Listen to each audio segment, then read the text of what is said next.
Power star Pawan కళ్యాణ్కి ఉన్న fan following గురించి ఎంత మాట్లాడుకున్నా తక్కువే. సినిమాల హిట్లు ఫ్లాపులతో సంబంధం లేకుండా పవన్ బిహేవియర్కి, వ్యక్తిత్వానికి యూత్ అంతా జై కొడతారు.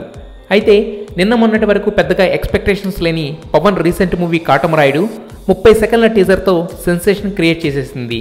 దీంతో థియేట్రికల్ రైట్స్కి సంబంధించి బిజినెస్ మొదలయ్యి మిగతా అన్ని సినిమాలను దాటిపోతుంది. కాటమరాయుడు టీజర్ చూసి ఫుల్గా ఇంప్రెస్ అయిపోయిన నితిన్ భారీ మొత్తం చెల్లించి నైజాం ఏరియా థియేట్రికల్ రైట్స్ తీసుకున్నాడు.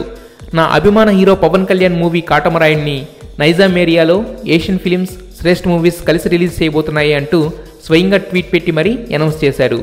సంక్రాంతికి గౌతమిపుత్ర శాతకర్ణి రైట్స్ తీసుకుని ప్రాఫిట్స్ సంపాదించుకున్న నితిన్ పవన్ మీద ఉన్న అభిమానంతో కాటమరాయుడు రైట్స్ తీసుకున్నాడు. ఒక్క నైజాం ఏరియాలోనే కాకుండా ప్రతి ఏరియాలో పవన్ సినిమాలన్నింటికంటే ఆల్ టైమ్ హై బిజినెస్ చేస్తుంది కాటమరాయుడు.